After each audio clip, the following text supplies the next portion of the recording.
Great. Hi, everybody. Hope this finds you well. My legal name is Sandra Laframboise, but the community name I go by is Sandy Leo to acknowledge the duality of who I am. I am Métis. My father's Algonquin, my mother's Cree, French, and Irish. We are from Maniwaki, and I am a person that has lived experience of hepatitis C and hepatitis B. I'm also one of those weird persons who cured it after a short while of medication. My exposure to hepatitis C has been in different ways. As a child, as jaundice. As a person who shared needles, I became jaundice. As a person who, in the 90s, when I was in deep relapse mode, I took somebody's blood that was HIV positive and I injected myself, and we did what we call a death pack. And for years, I got tested to see if I turned HIV, but one day I woke up and I was yellow, yellow, yellow, and I ended up at St. Paul's Hospital, and they said, "Oh yeah, you got hepatitis C," and they gave me some little white pills that are a little antiviral, and I came home and I took some of that. But then I talked to a medicine person, and there was a UEP ceremony, and I was given some instruction, and I had to hold this beautiful sacred pipe that the medicine person was carrying for the people, and we had the UEP, and then he asked me to do certain things for several years, and that creator would answer my prayers. So I followed those instructions, and in 2000, um, I got tested and I got a new doctor, and he says, "Well, you know, you're hepatitis and you're hepatitis B." And I said, "Well, I know I've been exposed to hepatitis C, but I thought I cured it." And the doctor said, "No, there's your RNA and your antibodies, and there's hepatitis B." And I says, "Well, what does that mean?" And it stayed like that. I really did not get good care.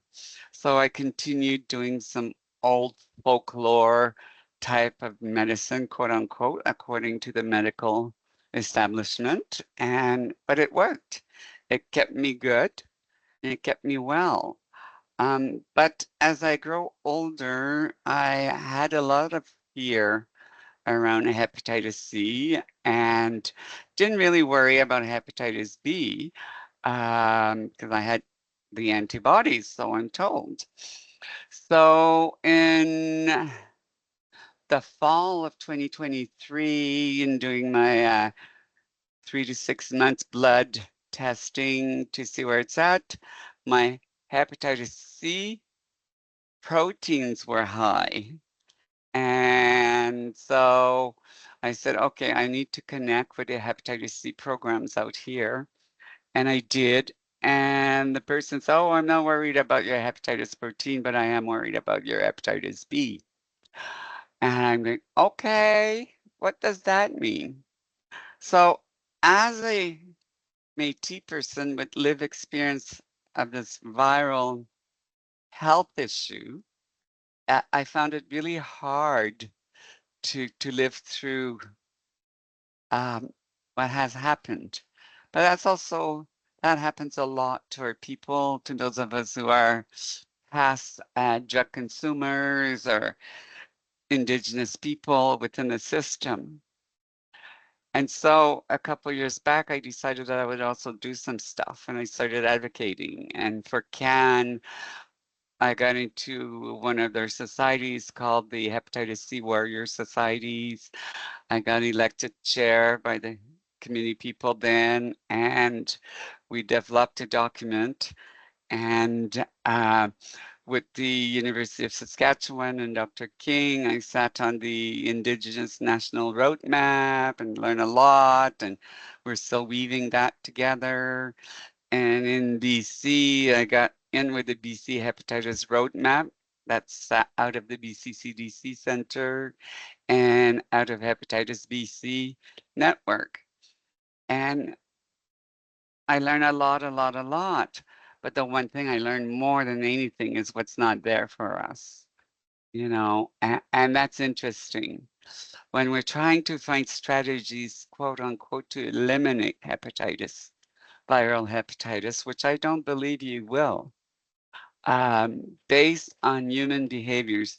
We can philosophize, we can write all kinds of things on papers. Doctors will come together, scientists will come together, and we'll find innovations. And everything looks good on paper. And there is a cure for hepatitis C, and it's a treatment that's better than the old interferon and all of that existed before. However, the concern I have as a human is we forget about human activities, humans making decisions to have unprotected sex, to share needles, and different things like that. So I prefer to take an approach of hepatitis C harm reduction on communities. We can cure hepatitis C in an individual. However, when it comes to communities, I believe in harm reduction.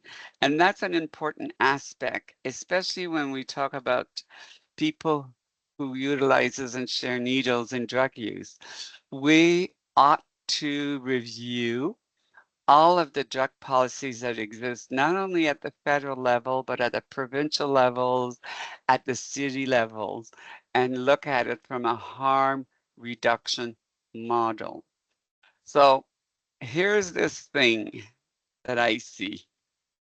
You have what we're now calling a drug poisoning or an opioid crisis. And we're focused drug use, opioid. We're not looking at mental health part. We're not looking at housing part. We're not looking at this.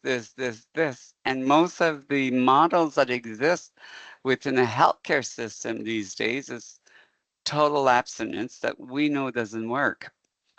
I'm a huge advocate for cannabis edibles like CBD or THC slash CBD products. I have seen people on using mega opioid, not only smoking it, but mixing it and injecting it, and transition slowly by using high doses of these edibles that I talk about for 6 months to a year, where they've reduced first the intake of opioids, they've reduced the harm caused to their body and their clarity that started coming from that, and then the learning process, the education process, the support process, and the change of lifestyle process.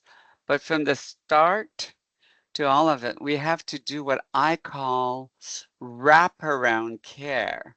If we're going to reduce harm of hepatitis C and opioid crisis or drug poisoning that's happening, we need to look at it from a holistic approach and encompass care. And you know, people like to use words like cascade of care and all that. But the fact is when I was on the streets and I was a sex worker, I didn't care about all the educations that came out for how to this and how to do that. What I cared about is how am I going to be supported? Will I have safe housing? Will I have food today? All of those things. So I think for me, it's really about harm reduction in all aspects and not just focus on one.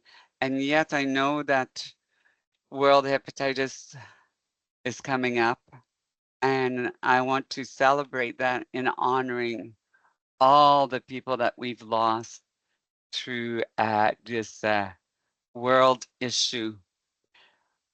I call it the dirty sister of the HIV movement, something that we never talked about. You know, people thought about hepatitis as being a different disease. It's over there. We keep it in the closet. You can, oh no. And we need to stop those kinds of silence treatment. We need to stop stigmatization. And for me, I'm proud to stand up as a Métis with lived experience of hepatitis C and B, and proud to say that I will do everything in my human possibilities to be of support and to be there to help, to serve, to educate our people on this beautiful period of time that we're taking and setting aside to honor those of us who went into spirit world to this crisis, those of us who are living with these health issues, and for marking the advancement that is happening and how we are moving forward. And in final words for me is that we take the moment to honor ourselves as we walk the path with this disease. All my relations. Thank you.